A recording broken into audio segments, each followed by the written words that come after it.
Okay, Howie. I'll see you tomorrow. Don't forget to bring my catcher's mitt with you. Boy, I sure love this old vacant lot. All kinds of junk to play with.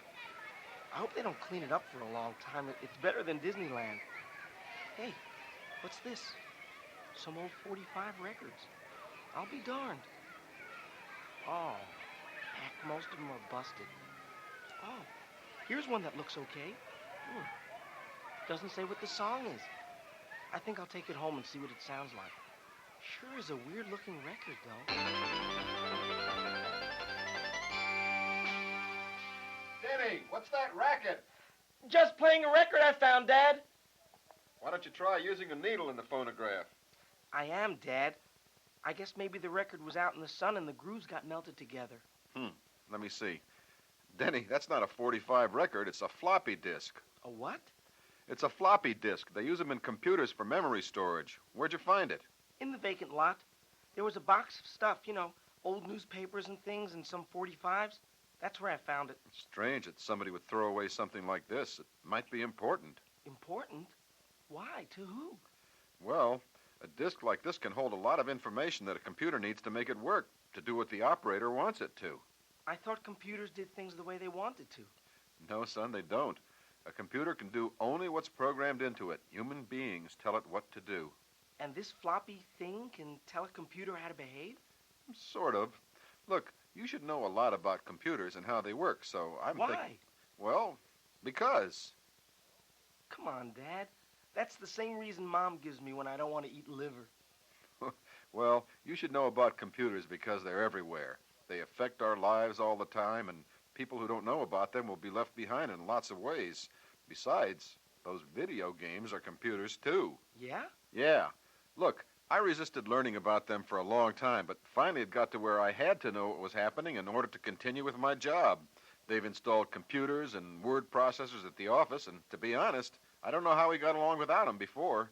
They save a lot of time and make the work much easier. By the time you grow up and decide what you want to do for a living, knowing about computers will be as common as driving a car. I'd rather drive a car. By the time you're old enough, cars will probably be operated by computers, too. So you'll have to be able to work a computer just to drive. Think so? Well, that's what they say. Who's they? They are, none of your business. Just remember, I'm the adult and you're the kid. Yeah, I forget sometimes. Look, we're not going to just talk until you think I've forgotten about computers. I've learned a few of your tricks, young man. But you said I was a kid. Thanks for reminding me. Okay, have a seat, because you're going to get your first lesson in computers, which includes that record you found, the floppy disk. Okay. The big guys always win, I guess. Right. Now, there are two words you have to know which are basic: hardware and software. Dad, is software like underwear? Fortunately, I didn't hear you. Hardware refers to the machine parts of the computer system. There are three basic elements of the hardware: the central processing unit, the memory storage, and the input-output devices. I'm lost already. Don't worry, you're a Boy Scout. You'll find your way. Okay, the first part of the hardware system is the central processing unit, or CPU. The CPU is the brains of the computer, and it's made of one single microprocessor chip. Just one little chip makes a computer do all that work? Right. It was the development of the silicon chip that made the personal computer possible. Now, the CPU is very smart because it's the part that takes the instructions from the memory of the computer and puts them into action. You mean the CPU is smart but can't remember anything? Well, I guess you could say that. The CPU is incredibly fast at doing its work, but remember, it's always the human operator who's controlling it and telling it what to do. Well, who makes up the things that makes a computer work? No, those people are called computer programmers. Their job is to make up a set of rules and regulations that are placed in the computer. It's a very specialized job, and some of the programs are extremely complicated. Do they make a lot of money? Well, I don't know what you mean by a lot, but they do okay. All right, we've got the central processing unit sitting there, and it's all ready to go to work. Yeah, but you said it doesn't know anything. It just does what the human tells it to do, so how can it work? Well, that's where the next part of the system comes in, the memory. Inside the computer itself is a memory storage capability.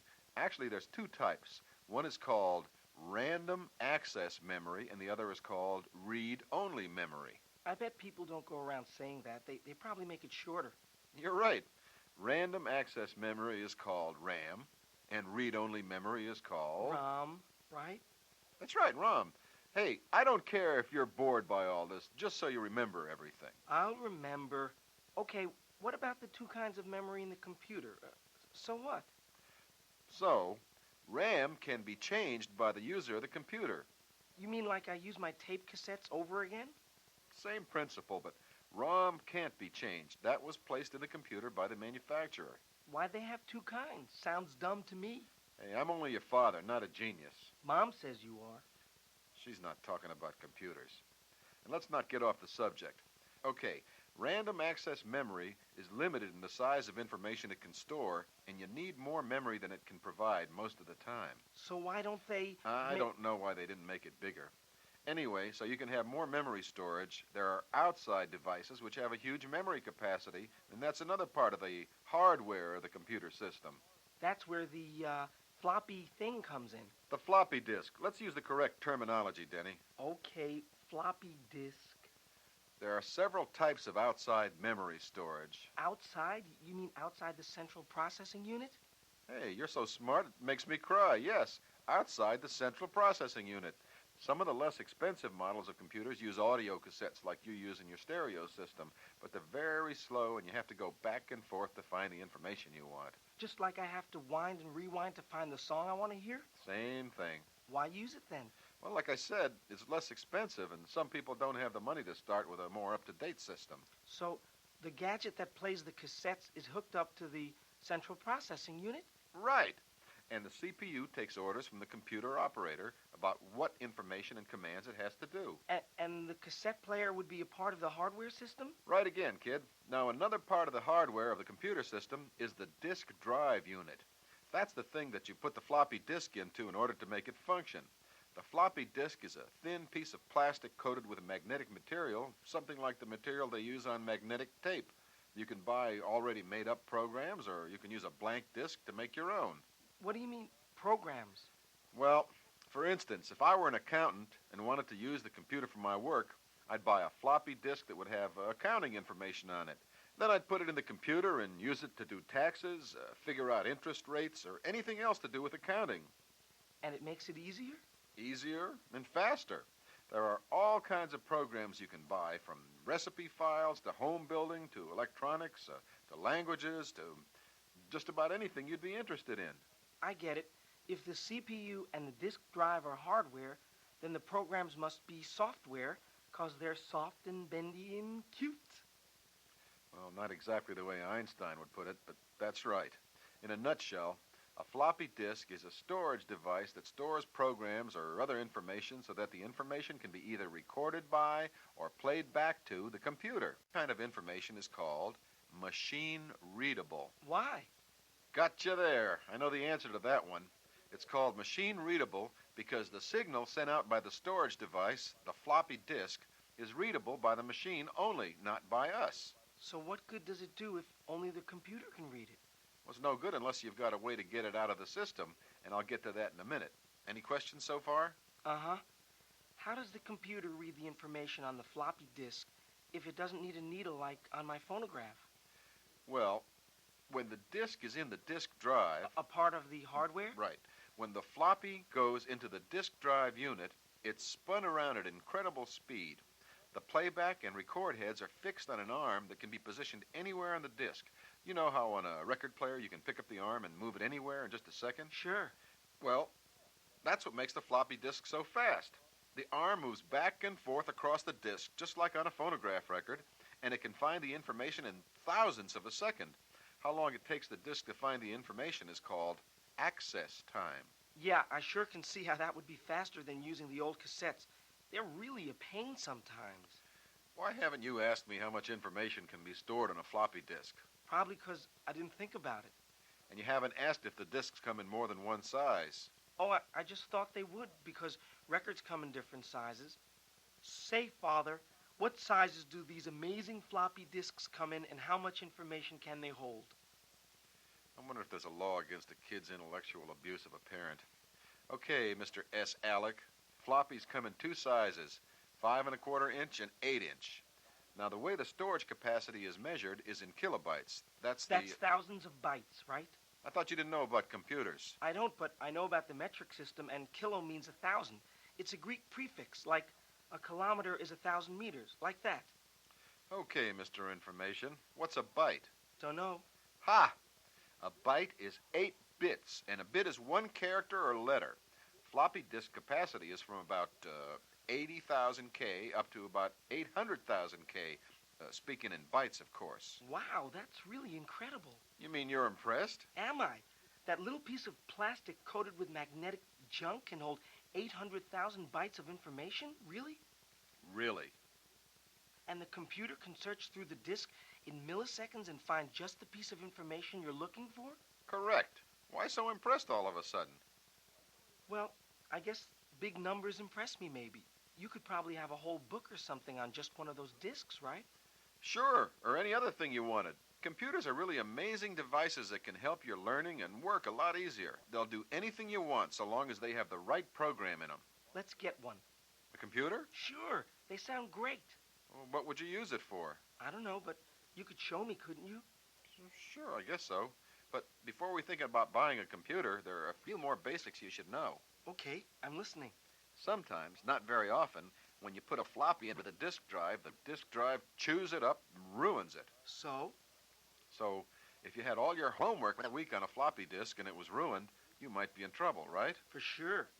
Well, to avoid that problem, you should make what's called a backup floppy, a copy of the original so you'll always have it in case something happens.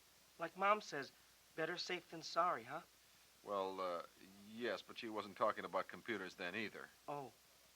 Now, we've been talking about the CPU and the memory storage. Outside memory storage. Right. In order for us to get access to what's going on in the computer and the memory storage, we have to have some way to see the information, and that's the third part of the hardware system, the input-output devices. Output I get, but what's input got to do with it?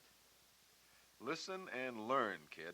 The input device most used is a keyboard that looks like a standard typewriter keyboard with a few extra keys. So you just type the stuff into the central processing unit or the memory storage. Right on. Hey, you're too old to say that. It sounds funny. Ignoring my son's tasteless barbs and moving right along. That's right. You type the information into the computer with the keyboard. So that's an input gadget. Input device.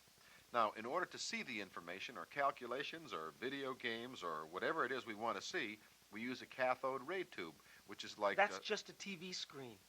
I'm restraining myself, Denny, but it's tough. Yeah, I know, but you're a great guy, Dad, and I love you. Boy, am I a sucker for a few kind words. Yes, it's a television screen, and the information appears on the screen so you can read it. What if you want to show somebody else what you've done? Do you have to have them come over or take your computer to their house? No, that's where another piece of hardware comes in, the printer. The printer is attached to the computer, and after you've figured out what it is you want, you just push a button, and whatever's on the screen will come out on paper. As a matter of fact, it does more than just what's on the screen. You can write a whole lot of pages, and the printer will print them for you. Well, I'm glad I found that old grody floppy thing in the vacant lot. You're not kidding me? Nah, I wouldn't do that to you. So, are you really interested in finding out more about computers? Yeah, you're a good speaker, Dad. You could probably sell used cars. And do you understand what a floppy disk is and how it fits into the computer system? Sure. A floppy disk is a device that you store information on. It's a piece of thin plastic with magnetic material on it, and it can hold from about 80,000 to 800,000 kilobytes of information.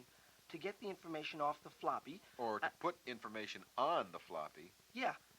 You put it into the disk drive gadget that spins the floppy around and reads the information off. Then it puts the information into the CPU, and it comes out on the screen so that you can print it up. What comes out on the screen? The information, the information. Geez, you really think I didn't listen? No, I'm really pleased you've learned so much. But then, of course, considering who your father is, it doesn't really surprise me all that much. Then you really are a genius? Well, that's what your mother says, anyway.